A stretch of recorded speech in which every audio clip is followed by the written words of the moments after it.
Ja sitten Porin lentokentälle. Satakunnan laskuvarjohyppäjät järjestävät viikon päästä maanantaina 6. elokuuta laskuvarjohyppykurssin ensikertalaisille. Nyt G-Sport antaa esimakua siitä, millaisesta kokemuksesta on oikein kysymys. Miten ensikertalainen pääsee hyppäämään laskuvarjoon? Erittäin helposti. Joka kuukauden ensimmäinen maanantai järjestetään laskuvarjohyppykurssi. Sinne ovat kaikki normaaliterveyden omaavat yli 15-vuotiaat ja alle 65-vuotiaat tervetulleita. Kurssilla käydään läpi kaikki mahdollinen laskuvarjoon liittyvää hyppääminen, koska ensimmäistä hypystä asti hypätään yksin. Niin silloin tarvii olla tiedot hanskaiset, mitä tehdään, jos kaikki ei mene suunnitelmien mukaan, että joutuu käyttämään varavarjoa, joutuu tulemaan alas vähän eri paikkaa, mihin pitikin tulla alas sun muuta asioita. Että siinä käydään kaikki mahdollinen läpi. Käydään se 3-4 kertaa istumassa ja teoriaa kuuntelemassa ja se toiset samanlaiset sitten iltapäiviä tässä, niin treenataan uloshyppyä ja varavarjon käyttöä, että ihan semmoista kaikkia hyppäämiseen liittyvää hommaa. Ja sitten sen jälkeen, kun katsotaan, että oppilas on omaa kaikki tarvittavat tiedot, niin sitten pidetään kokeet. Eli siinä ihan käytännössä pidetään käytännön kokeet, että treenataan tuossa koneella ja sitten sen jälkeen teoriakokeet, missä on sitten essee-kysymyksiä noin 10. Ja videokoe tehdään myöskin sitten, jossa on 30 erilaista tilannetta, missä sitten hyppää ja oppilas joutuu päättämään, että mitä hän siinä tilanteessa tekisi. Tosiaan niin, mutta mitenkään vaikeet, että en muista viimeksi, koska ketään olisi reputtanut kurssia. Että kaikki on tähän mennessä aina läpässyt, että ei tarvitse olla mikään 6 L:n ylioppilas, että pääsee hyppäämään. Että ihan normaali järjellä varustettu ihminen pääsee kyllä. Kuinka vaarallinen laji on kyseessä? Kyllä ilmailuun riittyy aina tiettyjä riskejä. Sanotaan sillä, että tuo 1000 metrin korkeudestakin ruvetaan asattelemaan alas. Että kyllä siinä totta kai huonosti käy, jos siinä hommat ei toimi, mutta kyllä meidän kurssilla annetaan riittävä tieto, millaisia päästään hengissä alas. Tähän mennessä aina ollaan päästy. Että kaikista vaarallisin tässä puhutaan, että hyppäämisvaaraisin on se, kun tullaan kotoa kerholle automatka.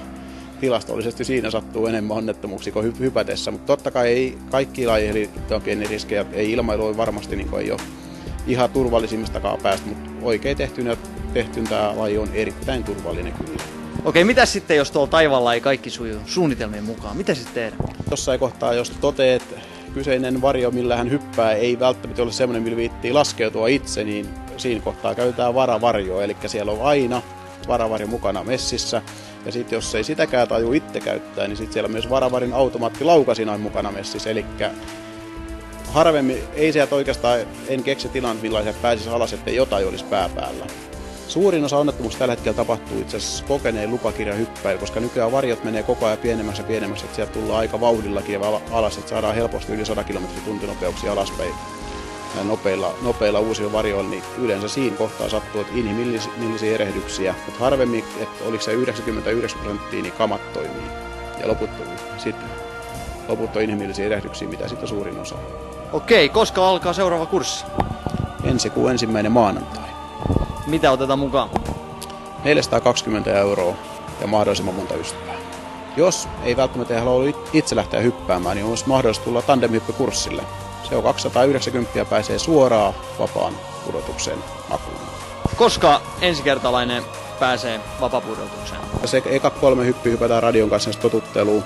Sen jälkeen hypätään 3 hyppyä harjoitusvetoa, vedetään repun pohjasta kahva käteen, näytetään, että saataisiin niin se varjo oikeastikin auki. Ja sitten kun se on mennyt 3 kertaa hyväksytysti läpi, niin sitten otetaan naru pois koneesta ja hypätään ihan ensimmäinen itsari, eli itse aukaisu-hyppy. Laskuvarjohyppykurssi on nyt sitten siinä mallilla, että ensi hyppy pitäisi nyt sitten suorittaa.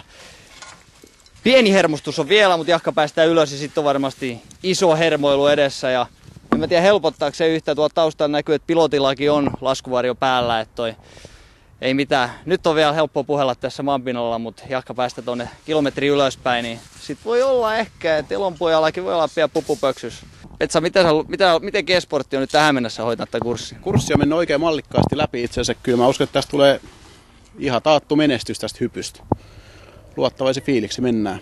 Korkealta ja kovaa. Voiko joku juttu mennä vikaan? Ei tietenkään.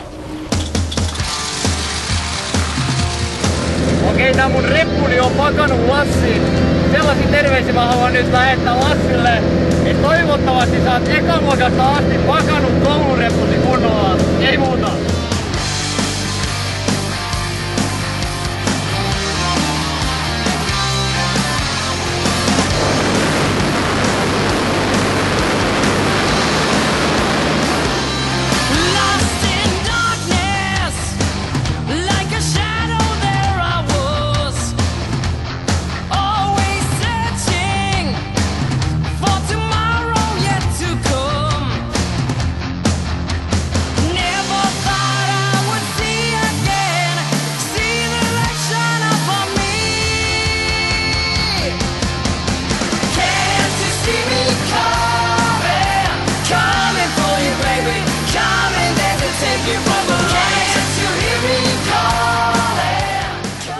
uskomaton fiilis, kun se varjo aukesi, ettei mitään järkeä. Ei oma hengen puolesta, mutta ne näkymät oli kyllä tuolla ihan sairaan huikaisen.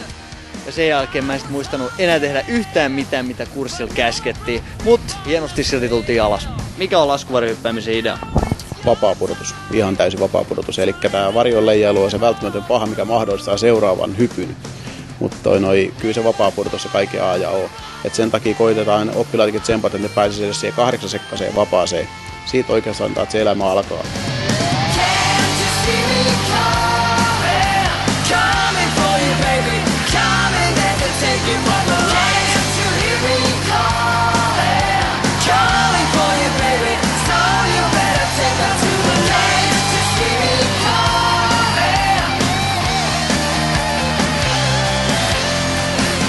Satakunnan laskuvarjourheilijoiden puolesta voin luvata, kun viemme sinut taivaalle, muistat sen ikuisesti. Tää on kuninkaitten laji.